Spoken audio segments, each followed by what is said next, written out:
un espacio para la interculturalidad desde una visión pedagógica por la vida y la justicia. América Dialoga. Producido por la Fundación Segundo Paso para Nuestra América, con la conducción de Ramón Medero y Ricardo Romero. Ya comienza América Dialoga.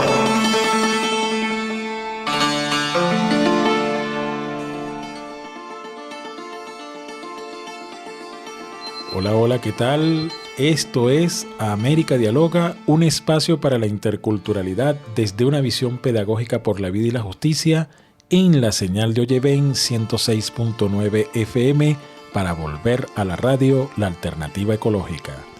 En la coordinación de producción, Angélica Miró, Fran Tobar en la dirección general, todas y todos bajo la filosofía del movimiento ecologista venezolano MEVEN. Pueden seguir nuestras redes en Instagram, Oyeven Piso Radio, y las redes de la Fundación Segundo Paso para Nuestra América, ladanta.tv en todas las plataformas. Este servidor, Ricardo Romero, tiene el placer de contar con Ramón Medero, presidente de la Fundación Segundo Paso para Nuestra América, y hoy vamos a tratar el tema que está en la palestra.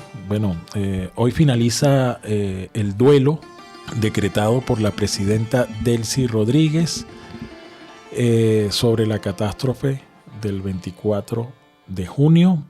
Este duelo es oficial, pero creo que seguiremos en duelo por mucho tiempo. Casi todo venezolano tiene algún vínculo con La Guaira, ya sea con amigos, ya sea, como en mi caso, con parientes, ya sea con el mismo imaginario, y simplemente por el hecho de ser venezolanos estamos conectados con todo este acontecimiento. Y bueno, lo que nos toca es renacer, reconstruir. Nos toca un camino y una batalla también. Ramón Medero, ¿qué piensas del tema de la reconstrucción, del cual ya el gobierno bolivariano ha asumido planes, ya de una vez está atendiendo también las necesidades humanas básicas, como es el caso de los campamentos temporales, de la misma recuperación de cuerpos, porque ya la esperanza de que haya vida cada día, como es natural en una catástrofe como esta, ya se está haciendo, ya se está acercando al momento cumbre, ¿no? Donde ya no se consigue más vida.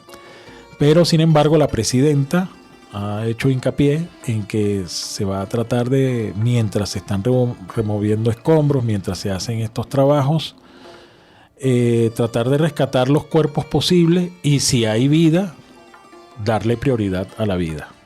Ramón Medero. Hola, ¿qué tal? Saludos a todos y a todos. Gracias, Ricardo. Bueno, luto. Yo creo que el luto lo llevamos no solamente por la tragedia La Guaira, acá del doble terremoto en Venezuela, sino que, fíjate, desde el punto de vista teológico, si me lo permiten, se dice que cuando hay un terremoto, eso es de alguna manera un acto de comunicación. O sea, de alguna manera la tierra nos habla de la necesidad de tomar conciencia, todos y todos, de la fragilidad de la vida, de la fragilidad de lo material. Yo creo que todas las personas, independientemente de la religión que profesamos, todos tenemos un componente espiritual, una visión, una cosmovisión. Y yo creo que este tipo de tragedias nos mueven en el alma, en el espíritu, en la mente, en la conciencia, y nos hace ver que en verdad tenemos que tomarnos una pausa para meditar, reflexionar lo que está ocurriendo en el mundo en general. Porque yo no estoy de acuerdo con aquello que la derecha y la oposición pues estuvo diciendo que la revolución, cuando llegó, ocurrió la tragedia de Vargas, y ahora sale con el doble terremoto. Eso me parece a mí algo verdaderamente miserable, ¿no? Manipulador. Yo sí creo que hay un componente espiritual en todo esto, pero no de ese punto de vista, de esa significación tan terrible, ¿no? Digo que no, yo no creo en castigos en ese sentido, pero sí un momento como para uno darse cuenta, como una mesida de mata, pues como darnos cuenta la realidad en que vivimos como naciones, como pueblos, como humanidad.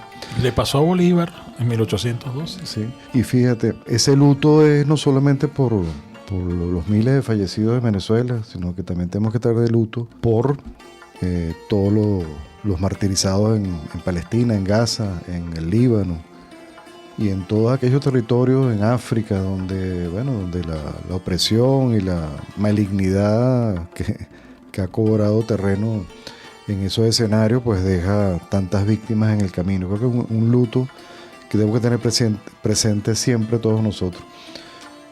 Pero fíjate, precisamente haciendo un paralelismo, Bolívar, muy cerca de su casa natal y en el pleno centro de Caracas, en ese terremoto de 1812, que fue un terremoto devastador. Y que acabó con la República. Sí, acabó con la Primera República, precisamente. Entonces resulta que Bolívar se enfrenta en ese momento a un cura, a un sacerdote, en este caso monárquico, porque también habían en ese entonces curas patriotas. Y resulta que el cura le dice que ese era un castigo por haberse rebelado contra el poder de Dios en la tierra. Lo mismo le hicieron a Chávez con la tragedia de Vargas. Y lo mismo están haciendo ahora, que es lo que te quería reflexionar. Y bueno, Bolívar le dio una respuesta para el momento, ¿no? Porque Bolívar finalmente era un creyente, o sea, lo vemos en... Sí, era una arenga, pues Sí. una cosa así. Sí. No tenía un significado tan literal. Tan literal, ¿no? Sin embargo, creo que le tocó luchar fuertemente contra la naturaleza en esa guerra contra el imperialismo español. Pero precisamente recordamos esa frase de bueno, si la naturaleza se opone, lucharemos contra ella y haremos que nos obedezca. Y él no se estaba refiriendo a Dios, él no se estaba sino se refería a cómo nosotros podemos enfrentar las dificultades, porque eso era precisamente Bolívar, tal como lo califica Miguel Acosta Sáenz en ese maravilloso libro, Bolívar, Acción y Utopía del Hombre de las Dificultades. Y fíjate tú que 9 años después se logra la independencia de Venezuela, en 1821, en una fecha como la que ocurrió la catástrofe. Claro. Entonces, tenemos que tomar en cuenta las fuerzas de la naturaleza, esas fuerzas telúricas, pero también tenemos que tomar en cuenta, y lo dice José Roberto Duque en varios de sus artículos vinculados a lo que ocurren en catástrofes como esta. Y es que hay un problema que está vinculado al sistema capitalista. Fíjate, han hecho una cantidad de fake news referente al tema de las viviendas, de la Gran Misión Vivienda Venezuela, como queriendo decir que lo único que se cayó, o sea, la forma en cómo lo han tratado mediáticamente, es que la Gran Misión Vivienda es un fracaso, las vidas que se perdieron fue por la Gran Misión Vivienda, cuando, bueno, solamente voy a poner el ejemplo de la Avenida Libertador. Vámonos a la Avenida Libertador y ahí están esas viviendas de pie. La mayor parte de Ciudad Tiuna está en pie. Toda Ciudad Tiuna está en pie. Sí, toda Ciudad Tiuna. Cuando digo la mayor parte es porque algunas sufrieron grietas y hay... Sí, pero no estructurales. No estructurales. Ahí está Ciudad Tiuna. Sin hablar de otros urbanismos. Dentro de la del propio estado de La Guaira hay urbanismos que en este momento están en reconstrucción porque no sufrieron daños estructurales a pesar de la licuación del suelo, a pesar de el doblete sísmico. Ahí están. Obviamente el dolor que sentimos por toda la tragedia y por la magnitud de esta es grande, ¿no? Es grande, no hay palabras para describirla, pero oye, a mí me indignó mucho todo esto que tú estás diciendo, toda esa campaña de desinformación, porque además me llegó de gente querida que está fuera del país, convencida de que eso era así, pues que todos esos relatos que se fueron construyendo, o sea, a mí lo que me indigna es que en un momento tan difícil, por eso yo comencé diciendo lo que dije, ¿no? Que es un acto de comunicación al terremoto porque nos llama a la reflexión, o sea, a marcar una pausa, a marcar un antes y un después. Bueno, vamos a reflexionar como seres humanos, vamos a unirnos más, vamos a ser más bondadoso con el prójimo. Y entonces esta canalla, esta pira de malvados, de canalla, que se agavillaron para generar toda esta campaña de desinformación, a mí me indignó, porque además era una cosa tras otra. La lista es enorme, ¿no? Desde ¿cuántas cosas no escuchamos? Que había, no sé, 400 niños en el Junquito, que estaban vendiendo niños y niñas, que estaban, abusando de los niños no sé dónde. Esto de la misión vivienda. Y que por algunos casos aislados, todos los soldados y todos los funcionarios estaban robando. Exacto, todo. Que había tráfico de órganos, que el gobierno estaba traficando con los órganos de las víctimas. O sea, unas cosas atroces que a mí hasta vergüenza me da enunciarlas, ¿no? Pero fíjate, eso es terrible. No, y si tú lo contrastas con otros relatos que hemos tenido, aquí los relatos era de que todos nuestros hospitales están colapsados, todos nuestros hospitales están en desfase, que sí había colapsos por el bloqueo, por las sanciones. Pero imagínate tú con hospitales, con todo eso colapsado, y nosotros íbamos a hacer tráfico de órganos.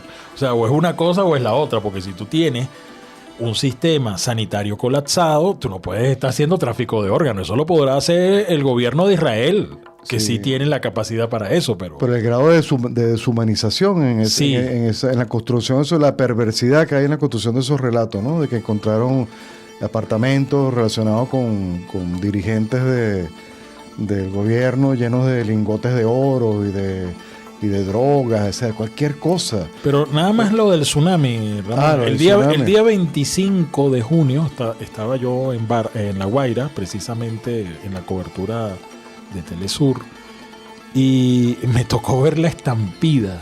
Yo tengo todavía videos de eso, ¿no? Se generó una matriz viral de que venía un tsunami, de que había una alerta de tsunami. Yo precisamente busco, porque como yo estaba conectado a una parabólica, yo tenía acceso a internet allí en ese momento, y resulta que ni el Instituto Geológico de Estados Unidos, ni Funvisis, ni ningún otro ente meteorológico internacional daba alerta de tsunami, porque además la alerta de tsunami, sabes que la dan con mucha antelación. Sí. Cuando va a haber tsunami, la antelación es mayor a las alarmas que sonaron cuando ocurrió el terremoto. O sea, claro, hay un suficiente tiempo. Pero mira, Ramón, y a nuestros oyentes, vamos a seguir hablando de todo esto en la segunda parte de América Dialoga, un espacio para la interculturalidad desde una visión pedagógica por la vida y la justicia. América Dialoga.